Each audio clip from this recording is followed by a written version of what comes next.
Next one is from Barnden. Subject is Booker JJ WCW. Hey guys, I've been super into the vintage WCW lately because current wrestling is trash.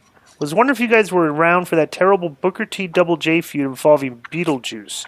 The clip of him getting dumped by Slapnut's guitar kills me. Did it just build up to that horrible match where Beat interfered and the title fell out of the box? Let me guess, Russo had something to do with it. P.S. Can you name some of the stupidest shit you witnessed during your time with WCW? Thanks, Barnden from Calgary, Alberta, Canada. Well, the guy's from Calgary, Alberta, Canada, so he's probably a very boring individual, for one thing. Right. Because we know that's people from Calgary, Alberta, Canada, except for Brett. But first off, he was not a feud with Beetlejuice. We just had him on the show one day. Like, there was no feud. But he says, like, this sounds like something Russo. This sounds kind of like a Borash-Russo collab. Yeah, Russo is a giant Stern fan. Yeah, but that was just one spot with Beetlejuice. It wasn't like an angle. Because he brought those guys into WWE too, and they worked with Cyrus and the Oddities for one night because they were hot. Back then. Bro, let me tell you what was kind of funny. I wasn't a real big Howard Stern fan. I knew who he was, and I listened to stuff whenever I came across it. But I thought that X-Pac was a work until I saw him backstage, and I was like, "Wow, these guys really are like that." You know what I'm saying? Yeah, Crackhead Bob and Hank the Drunken Dwarf and. The elephant guy and all that. Fred, but yeah. they were, one of the first wrestlers to ever be on Stern was Cactus Jack. And the way that he got on there was Fred would always hang out at independent wrestling shows. So he befriended him, and then Fred got him on Stern in like 92 or 93 or something. Now, the guy asked what were the worst gimmicks we saw or something like that? Worst stuff, yeah. I do remember this. Remember Disco. Remember that time that they were supposed to dump a bucket of blood, I think, on Nash, and they completely missed him? Yeah. Because they had seen that on WWE, and WWE had seen it on Carrie. Yeah, it hit the crowd. Well, no, that's the Brood. The Brood did it the first time. That was the Brood. Yeah, the Brood did it in WWE. Yeah, the Brood did it. Characters used to drop blood on them, yo. Right, and then WCW tried to do it and completely missed them. Yeah, because that was tremendous. Blood. They wanted to drop blood on the Brood. The Brood would probably just pick up a bucket from under the ring and dump it on you in the dark. But WCW tried to drop it from the ceiling. It wound up hitting the end of the ring. There was one where Steve Austin was in the middle of the ring. It was great. Yeah. And he got hit with the thing. It was dripping down his bald head and his face like that. You're right. It was great. Yeah, but they must have thought this will be good here, and they completely missed him. So that was one of the worst things. When they missed, it hit the apron and it splattered the first few rows of fans too.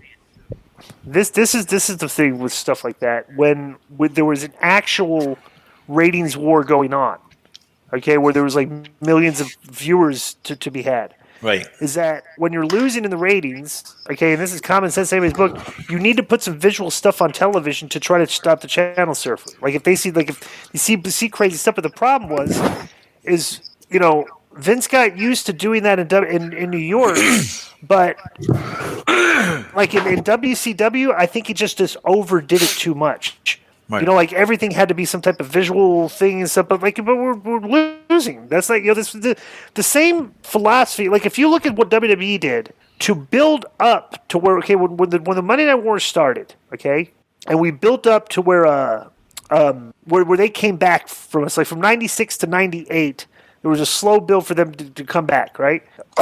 83 weeks, however long it was, like over like a year and a half. Bro, they'd throw a bunch of shit against the wall and see what sticks. Out of that, they started doing good weekly TV with The Rock and Stone Cold with Austin, or Stone Cold with Vince, and the Nation Domination. So they started doing that while they were throwing all the shit against the wall that stuck to see what stuck. And it's just like, when you're down in the ratings, that's kind of what you do. But when you're up in the ratings, you just try to keep very solid, compelling story to make people not change the channel.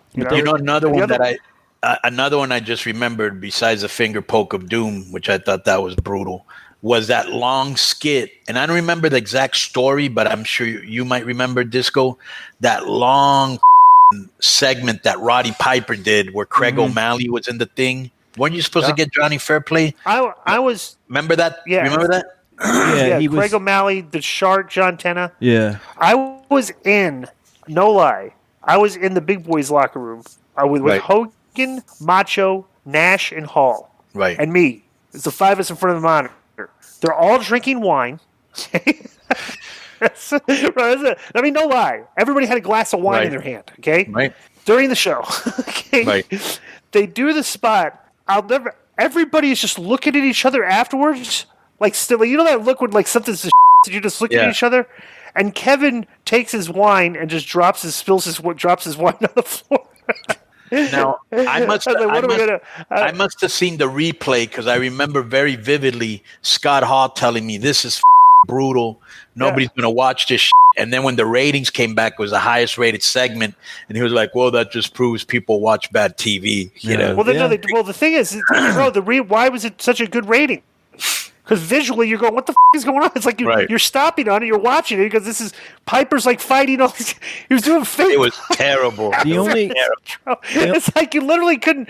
But after it was over, you've already watched it.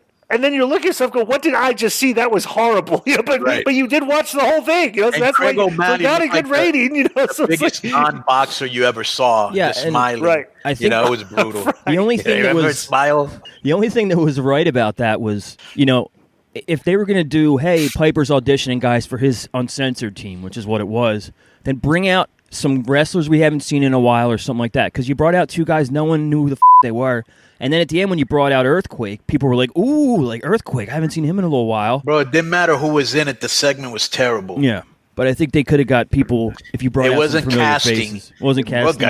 Look, got the highest rating. Yeah, let me tell you too. It was the execution. It wasn't the casting. And this was the funniest thing about it is Hogan had to come out and do a promo after that, right? This was a great line. Okay, because he goes, I don't know if anybody ever saw that earlier. Okay, because if Roddy Piper had like all his guys, he called him. He goes, "When Roddy Piper's pickled peppers were out here," like he called them pickled. That's great. But it's like, bro, I'll never forget because I was watching. Those guys were pissed because the segment sucked, right? Right, and it was long. It was long. And I remember it started a lot of tension with them and Piper because Piper had Eric's ear and convinced him to do that. Right. You know what I'm saying? They were like, and like these guys are using. You know how the political thing is, right? Bro, no, they were trying to put the screw in Piper because Piper had Eric's ear, was trying to and then they're just playing. They definitely went to Eric and buried Piper to him after that. Like, so for sure, right? Oh my God.